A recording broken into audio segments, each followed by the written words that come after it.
Ken Butler III was old in NASCAR years when his dad first took him to the racing equivalent of the dog park, getting his first experience in go-karting on courses full of agility. And as Butler recollected from that day in Jefferson, Georgia, it was no walk in the park for he and his brother Brett. We thought it would be easy, but it was tougher than we thought. It was on that particular day where auto racing became Quintin Butler III's version of man's best friend.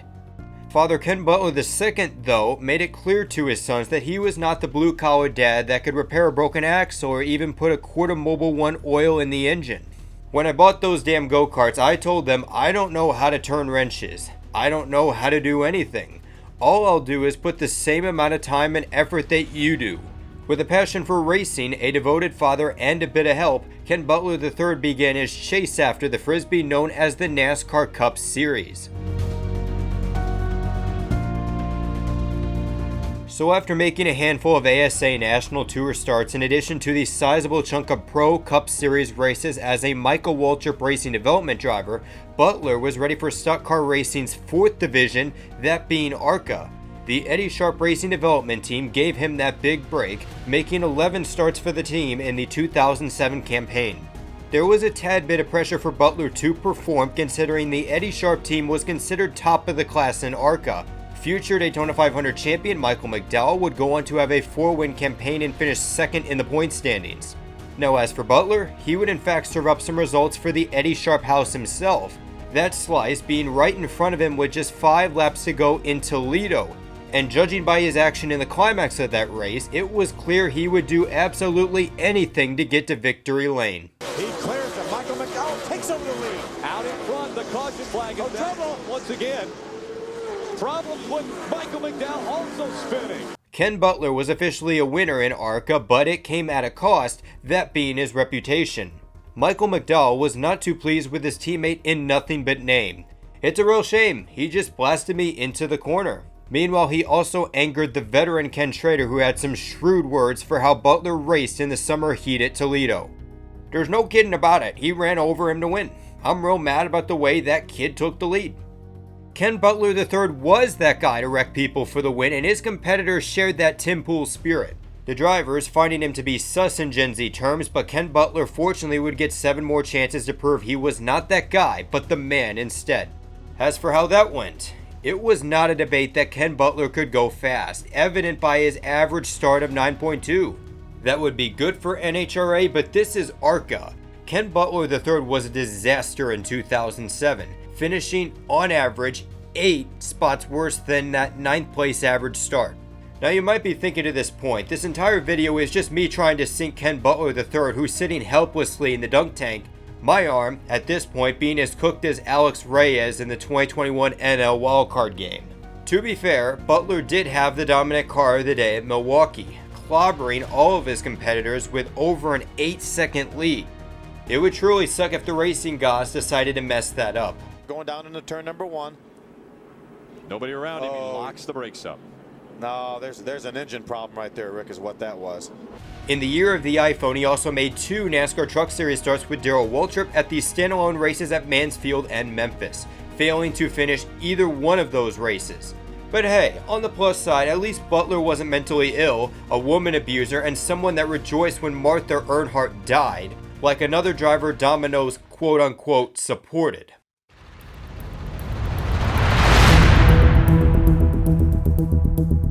2008 was a wild ride for the Aaron's Dream Machining Cup, just as Michael McDowell. Meanwhile in Arca, Aaron's would also step up to the plate to sponsor his former teammate. That driver being someone he loved so dearly, Ken Butler III. Butler in car number 22 would lead the charge of the newly revamped Eddie Sharp Racing roster. The team's number 20 entry would be branded with Justin Lofton's name on it for the entirety of the campaign. Meanwhile, jack-of-all-trades racer Scott Speed hoped to make his name on the stock car circuit, carrying the energy of not just the Red Bull sponsorship he had on his car, but a 2 team that won some races just 1 season ago. Eddie Sharp Racing was sharp, it was stacked, and the organization would go on to win 5 races between 2 drivers. The odd man out of victory lane, you guessed it guys, Ken Butler III. Even as this guy was one lucky dog to get Aaron sponsorship, he still had his tailpipe ravaged by his teammates. Speed would have a strong season all around, and while Lufton struggled as a rookie, he showed promise with over 100 laps led and 3 top 5s. There was nothing to be said about Ken Butler III in this season except for the fact that he just seemed a bit off for a Michael Waltrip Racing prospect.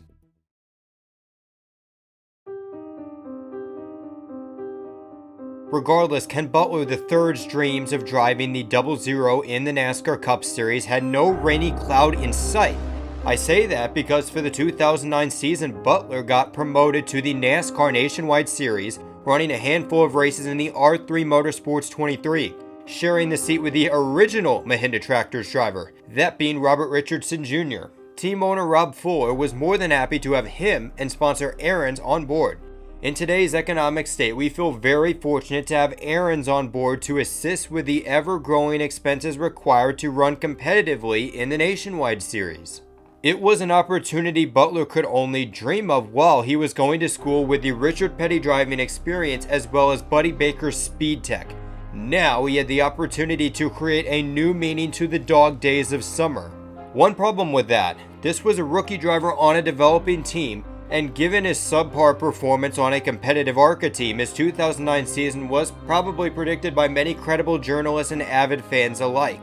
In this particular season, Ken Butler finished no better than 17th all season long and was outperformed by Robert Richardson Jr., albeit his performance was not the greatest either.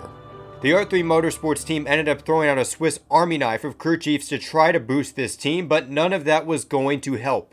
Ken Butler III ended his half of the races with 5 DNFs, a majority due to self-inflicted crashes. He was even benched at Watkins Glen in favor of Mike Bliss, who needed a ride after getting the axe from Phoenix Racing. But most importantly of all, Ken Butler III did not progress as a driver. That led to him not only losing his seat at R3 in addition to his seat as a Michael Waltrip Racing prospect since the team just signed Martin Truex Jr., but also Aaron's as they decided to pull the plug on Butler. Now you may be asking, wondering, why was Aaron so invested in Ken Butler III in the first place? His career development was far behind the drivers that were stuck into go-karts the minute they hit preschool, and he was a subpar driver when given the equipment to win races. What on earth would allow Aaron's to choose Butler instead of various other young drivers? It turns out Ken Butler III brought about a whole new meaning to the term lucky dog.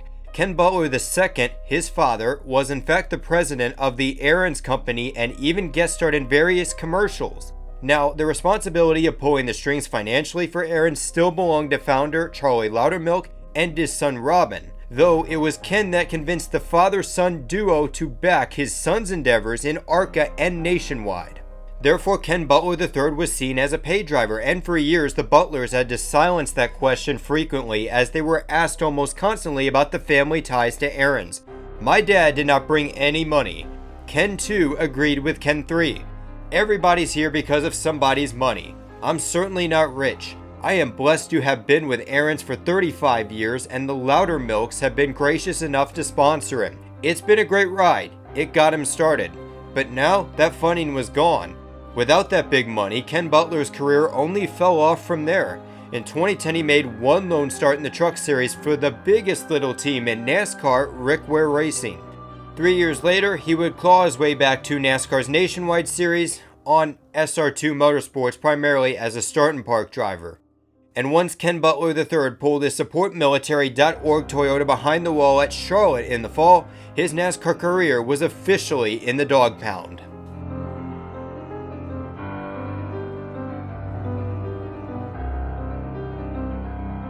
So what has happened to Ken Butler III since? He is currently married to wife Jamie, and the two have had 4 daughters together within that relationship. Butler III also started a new business venture as the owner of All Pro Karts, specializing in selling easy-go golf carts. His father Ken, meanwhile, is the acting president of that All Go Karts company. Sure, you can say Ken Butler III is a paid driver, but I think it's a bit unfortunate that Butler never really got the chance to reach his full potential.